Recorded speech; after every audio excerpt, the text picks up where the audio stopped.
गगन कुछ नए रंग के आसमान में बढ़ रहे, गढ़ रहे, हाँ गढ़ रहे, मोदी नई काशी गढ़ रहे। नमस्कार, आपके साथ मैं हूं सुमेरा खान और मेरे साथ मौजूद है अभिषेक उपाध्याय भी।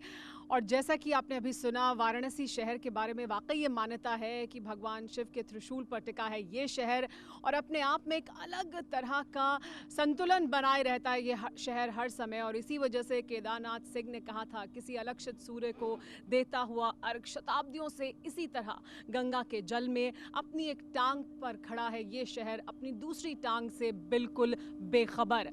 लेकिन इसी सामंजस्य के बीच प्रधानमंत्री नरेंद्र मोदी ने बहुत से बदलाव किए हैं।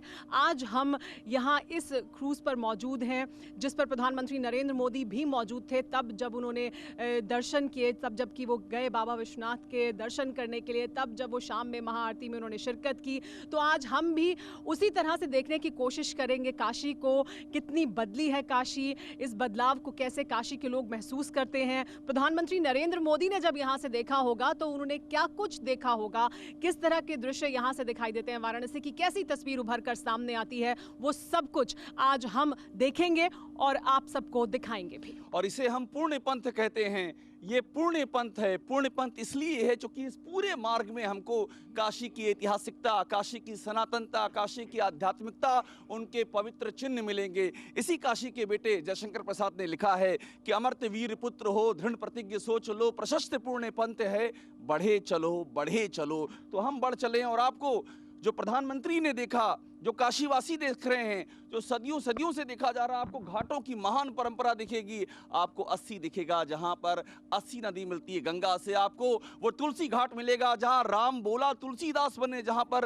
रामचरितमानस का सृजन हुआ। आपको भदैनी मिलेगा जहां काशी का पहला जन आंदोलन हुआ, अंग्रेजों के खिलाफ राम हल्ला आंदोलन हुआ, जिसकी आज भी आहट इतिहास में स्वर्णिम मंजूषा में गूंजती है। और यहां से लेकर पंचगंगा तक जहां की कबीर ने, जहां की श्रीमठ में ज्ञान पाया था, वो ज्ञान जो आज भी इस देश के संविधान का अमृत है, इस देश के संविधान का प्राण है। तो आपको इसी मार्ग पर ले चलते। और हमारे साथ में जो अतिथिगण हैं, ये काशी के वो संभ्रांत परिजन हैं जो अलग अलग ज्ञान की शाखाओं के वे वटवृक्ष हैं, जिनकी ज्ञान मंजूषा से आपको ये मालूम पड़ेगा कि काशी ने क्या पाया है और काशी क्या स्वप्न देखती है। जी हाँ, हमारे साथ जो मेहमान मौजूद हैं उनसे बात करेंगे। हमारे साथ मौजूद हैं कांग्रेस पार्टी से कमलाकर त्रिपाठी जी, हमारे साथ बीजेपी से अशोक पांडे जी मौजूद हैं, हमारे साथ समाजवादी पार्टी से मनोज काका जी मौजूद हैं, हमारे साथ प्रोफेसर राणा पीवी सिंह मौजूद हैं जिन्होंने बहुत सा शोध किया है, जिनसे हम बात करेंगे इन घाटों के बारे में, इतिहास के बारे में, वाराणसी शहर के बारे में, जो बदलाव हुए उनको किस तरह से देखते हैं वो, उसके बारे में उनसे बात करेंगे। हमारे साथ स्वामी जितेंद्रनंद सरस्वती जी मौजूद हैं, उनसे भी बात करेंगे। हमारे साथ अमलेश जी और पीडी जी की मंडली मौजूद है जिनसे हम लगातार गंगा के गीत भी सुनेंगे और यहाँ वो हमें और बहुत कुछ सुनाने वाले हैं। हमारे साथ वरिष्ठ पत्रकार रत्नेश राय जी मौजूद हैं और हमारे साथ यहाँ पर गौरव मिश्रा जी मौजूद हैं। साथ ही हमारे साथ मौजूद हैं व्यवसायी रजत पाठक जी भी, क्योंकि व्यवसाय के लिए, विकास के लिए वाराणसी में क्या कुछ हुआ है उसको लेकर भी बात करेंगे। लेकिन सबसे पहले अशोक पांडे जी, हम देख रहे हैं तस्वीर बदली है वाराणसी की बहुत हद तक। विकास दिखाई देता है, सड़कें साफ दिखाई देती हैं, साफ सफाई या घाटों पर जिस तरह की सफाई दिखाई देती है उसमें बहुत बड़ा बदलाव है। लेकिन फिर सवाल उठाने वाले लोग भी आपके बगल में ही खड़े हैं, उनको क्या जवाब देते हैं? देखिए, मूल बात यह है कि प्रधानमंत्री जी ने कहा था मुझे माँ गंगा ने बुलाया है, तो किस लिए माँ गंगा ने बुलाया था वो दिखाई दे रहा है। आज जिस तरह से बनारस की गलियाँ, मोहल्ले, चौबारे चमक रहे हैं, दमक रहे हैं, बाबा विश्वनाथ का मंदिर, पूरे दुनिया में लोग नरेंद्र भाई की बड़ाई कर रहे हैं। बल्कि माँ गंगा के बारे में वो जल शोधन के लिए 4 यूनिटें चल रही हैं। बल्कि मैं कहना चाहता हूँ कि मर्यादा है इस देश की, पहचान है गंगा, मर्यादा है इस देश की, पहचान है गंगा, पूजा है धर्म दीन है, ईमान है गंगा, पूजा है धर्म दीन है, ईमान है गंगा, मर्यादा है इस देश की, पहचान है गंगा। लेकिन बनारस में एक नरेंद्र भाई और आए थे बंगाल से, बनारस ने विवेकानंद बना के भेजा था। दूसरे नरेंद्र भाई गुजरात से आए थे, हमने मोहर लगाया, पीएम बनाया। अब विवेकानंद के रास्ते को पूरे दुनिया में अगर किसी ने बढ़ाया है तो नरेंद्र भाई ने बढ़ाया है। मनोज काका जी, लेकिन विकास हुआ ये तो स्वीकार आप भी करेंगे, क्योंकि अब तो अखिलेश जी ये कह रहे हैं कि हमने शुरुआत कर दी थी इस काम की, मतलब काम हो रहा है, ये तो स्वीकार कर रहे हैं। देखिए, प्रत्यक्ष को प्रमाण की कोई आवश्यकता नहीं होती है। और जहाँ जिस माँ गंगा में हम लोग खड़े हैं, माँ गंगा के बारे में हमारे दर्शनों में कहा गया है कि गंगे तो दर्शनात् मुक्ति। माँ गंगा के दर्शन मात्र से भी मनुष्य को और मनुष्यता को मुक्ति मिलती है। और वो पूरे दुनिया में मनुष्य पैदा होते हैं, लेकिन जो भारत धरा है यहाँ मनुष्यता पैदा होती है। और यहीं पे आपके कार्यक्रम के शुरुआती संदर्भ में साथी ने बताया कि यहीं तुलसी भी फिर अखिलेश जी ऐसा बयान दे देते हैं जिस पे विवाद हो जाता है। अखिलेश जी ने जो बयान दिया वो तर्कसंगत बयान है, और उसको कई सारे धर्माचार्यों ने भी कहा और सभी ने कहा। अखिलेश जी ने क्या बुरा कह दिया कि अंतिम समय में माँ गंगा के पास सब जाता है। तो सरकार का अंतिम समय चल रहा है। अगर सरकार अंतिम समय में माँ गंगा, जिस माँ गंगा में आप खड़ी हैं, माँ गंगा के पुत्र आप भी जानती होंगी, एक विदुषी पत्रकार हैं, जीडी अग्रवाल कौन थे? माँ गंगा के पुत्र नहीं थे जीडी अग्रवाल? सानंद स्वामी 118 दिन का अनशन किए कि माँ गंगा अविरल कैसे हो, माँ गंगा निर्मल कैसे हो। और उन जीडी अग्रवाल को, जो दुनिया के सबसे महान पर्यावरणविद थे, 118 दिन के अनशन के बाद इस सरकार के बर्बरता ने उन्हें मार डाला। आप जो है मोदी सरकार की बर्बरता ने उन्हें मार डाला। आप जहाँ पे लेकिन आप जब क्रूज पर भी वही राजनीति का शोर शुरू हो गया है। और लेकिन मैं बार बार कह रहा हूँ, इस राजनीति के साथ में एक समानांतर यात्रा चलती है जो काशी की धर्म, संस्कृत, इतिहास और आध्यात्मिकता की चलती है। और हमारे साथ में जो इतिहास के प्रकांड विद्वान जिन्हें मैं कहता हूँ प्रोफेसर पीवी स्वामी जी मौजूद हैं, उनसे बेहतर कौन बताएगा। मुझे आप बताइए, यहाँ से प्रधानमंत्री गुजरे, ये तमाम घाट आप तो अपने जन्म काल से इनको देखते और विचरते आ रहे हैं। इनकी जो आध्यात्मिकता आपने पढ़ी है, जो आपने सुना है, और आज जो इनका स्वरूप है, थोड़ा उस पर रोशनी डालिए, चूंकि इस यात्रा में सबकी निगाहें उधर ही टिकी हुई हैं कि जो पहले क्या था और अब क्या हुआ। आपने क्या देखा, इतिहास ने क्या देखा? इतिहास के संदर्भ से देखें तो पहली बार गढ़वालों के पीरियड में लगभग 11वीं शताब्दी में पंच घाटों का वर्णन आता है।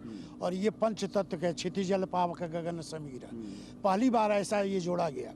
उसके बाद हम ये पाते हैं कि 8 घाटों का वर्णन फिर मिलता है केवल 10 ही 15 सालों के बाद में। तो ये भी अष्ट दिशाओं का सूचक है। उसके बाद जो हम पाते हैं कि कुछ और जुड़े 64 आया, फिर 64 योगिनियों का वर्णन आता है। फिर बाद में जब हम आते हैं 13वीं 14वीं शताब्दी में तो ये 84 हो गया। 84 हो गया। और यहीं पर एक वर्तमान जानिए कि 84 जो है, लख 84 जन्म गमायो।